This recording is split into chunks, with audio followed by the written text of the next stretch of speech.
کبھی ایسا ہوتا ہے کہ ایک مجلس سازگار ہوتی ہے، مجلس بنی ہوئی مجلس میں کوئی کلام موقع کا کر لے تو مؤثر ثابت ہوتا ہے۔ یہ کراچی میں ایک مدرسہ ہے سائٹ کی طرف، وہاں بخاری کا ختم ہو رہا تھا، حضرت مولانا سرفراز خان تشریف لائے تھے۔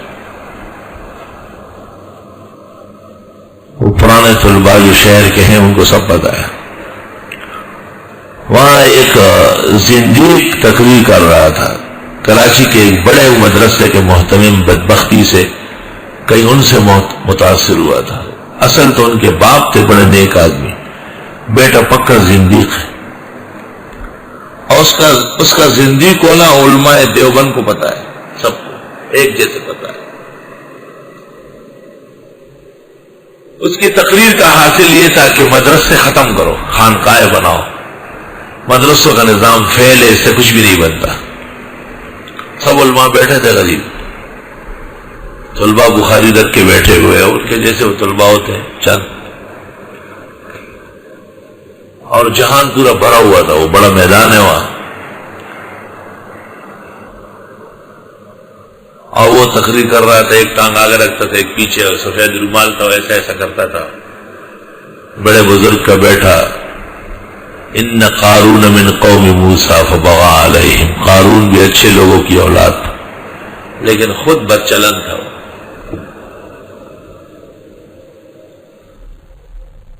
جب تقریر اس کی ختم ہوئی تو ان کے بعد تقریر کے لیے میرا اعلان کر لیا، خواہ میں سمجھ گیا کہ یہ سب شرارت ہے۔ میں نے کہا کہ اس کی ضرورت نہیں، اور بڑے بڑے اکابر موجود ہیں، کیونکہ ظاہر اب اس کے بعد جو تقریر کرے گا وہ اس کی خبر لے گا۔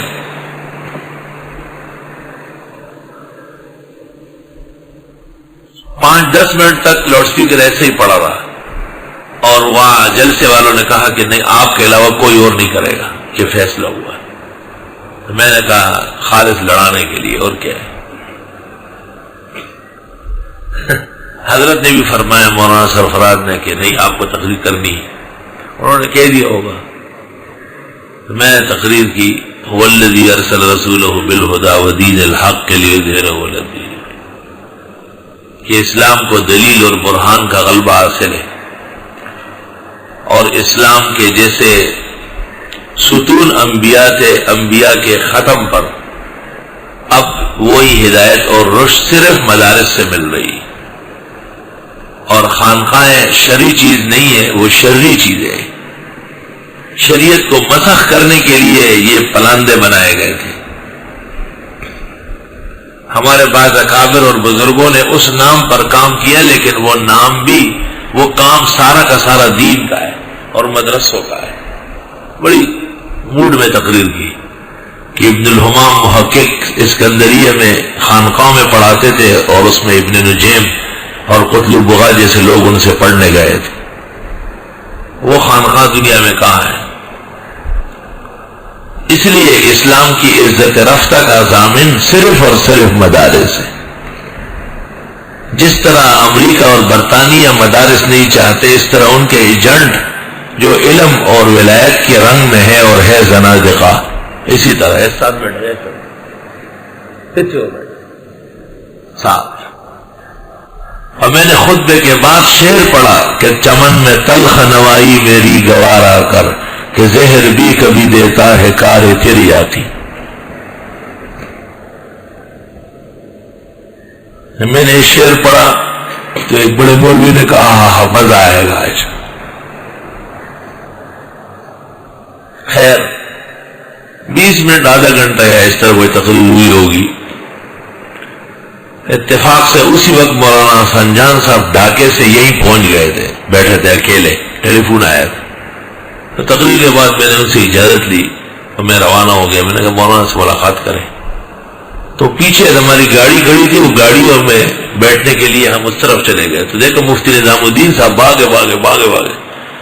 میں نے سمجھا کہ یہ مجھے کھانے کے لیے روک رہا ہے، کہتے نہیں نہیں نہیں، میں نے آپ کی تقریر کے دوران قصد کیا تھا کہ میں آپ کے پیشانی کا بوسہ لوں گا، ایسی تقریر جس طرح ضرورت تھی اس سے 50 گنا بڑھ کر ہو گئے.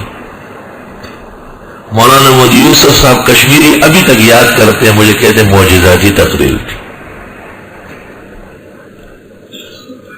مولانا حبیب اللہ مختار شہید کے انتقال پر رات کو میں نے بلوری ٹاؤن میں تقریر دی، وہ تو اکثر طلباؤں میں، اس کو پھر وہ ضرب مومن والوں نے شائع کیا.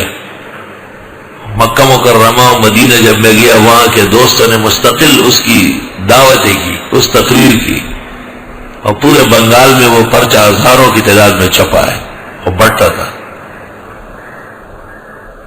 بعض اوقات ماحول ایسا ہوتا ہے کہ اس پر جو بھی قدم رکھے درست طریقے سے لوگوں کے دل میں اس کی عزت ہوتی ہے. یاد نہیں آپ کو کہ ابن مسعود کہتے تھے مقداد ابن الاسود میری ساری نیکیاں لے، بدر کی تقریر دے، بدر کی تقریر دے دے. کس نے کس جگہ تقریر کی اور زبردست کی ہے؟ اعلیٰ کلام. سبحان اللہ.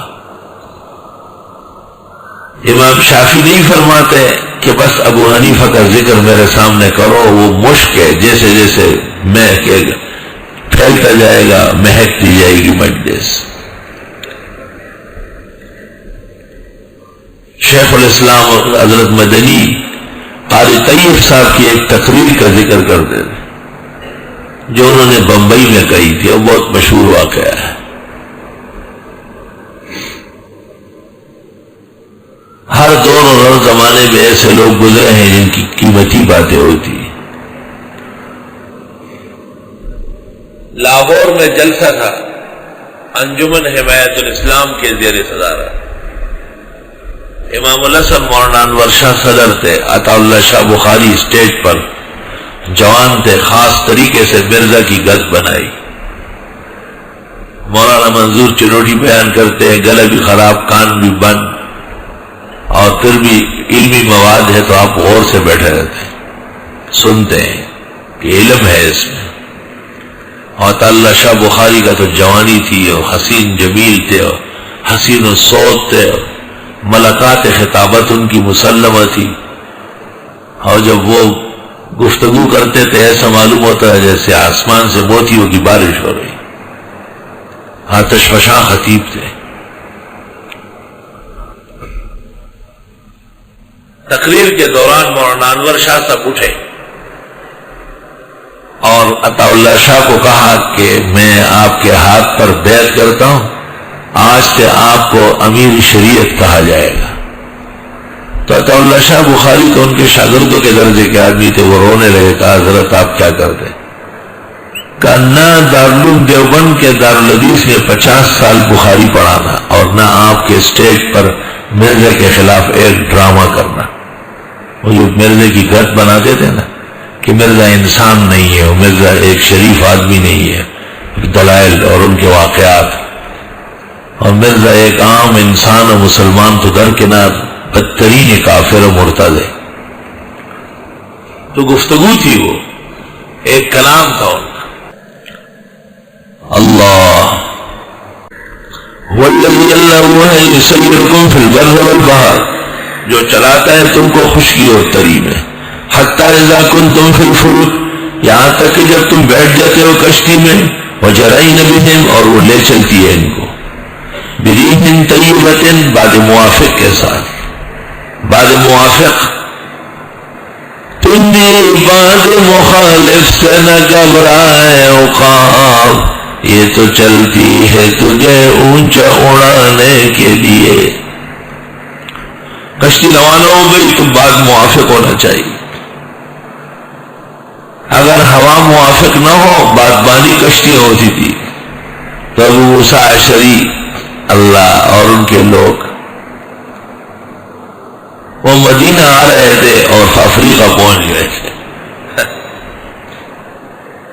اور 10-12 سال بعد مدینہ پہنچ کے حضرت سے ملاقات ہوئی. تو حضرت عمر نے کہیں کہا ہوگا کہ ہم کو دو، ہم نے ہجرت کی ہے، تم وہاں بیٹھے تھے. تو مشہور خاتون بھی تھی، وہ بڑے غصے ہو گئی. حضرت کی خدمت میں گئی، شکایت کی. حضرت عمر سے کہا ہم تو دار غربت میں تکلیفیں گزارتے تھے اور تم پیغمبر کے ساتھ تھے.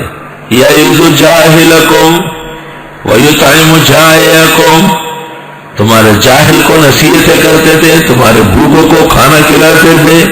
وکننا فی دار الغربہ دار البعد، ہم تو بہت دور رہے.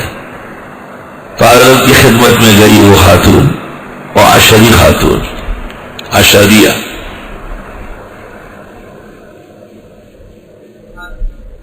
اسماء بنت امیس. تو حضرت نے فرمایا، انہوں نے بات صحیح نہیں کہی، لکم ہجرتان، تم کو 2 ہجرتیں، ایک وہ اور دوسری مدینے والی. اس کے بعد عشری قبیلے کے بڑے بڑے لوگ اس خاتون کے پاس آتے تھے، کہتے کیا کہا تھا عمر نے اور تم نے اور حضرت نے کیا کہا. تو وہ جب بیان کرتی کہ لکم ہجرتان، تم کو 2 ہجرتیں، تو بڑے خوش ہوتے تھے، ہماری 2 ہجرتیں دوہری ہجرتیں. آئذ ذکرانو مان لنا ان ذکرہو. بعض باتیں سننے کی ہوتی ہو، طالب علموں نیند غفلت سے بیدار ہو جاؤ، ایسے مربوط جاؤ گے نام بھی نہیں ہوگا، کام کیا کرو گے. غفلت سے باز آ جاؤ، یہ منافقت کی نشانی. منافق ڈھیلا ڈالا ہوتا ہے. مومن غر کریم، چاق و چوبن نہایت شریف. اللہ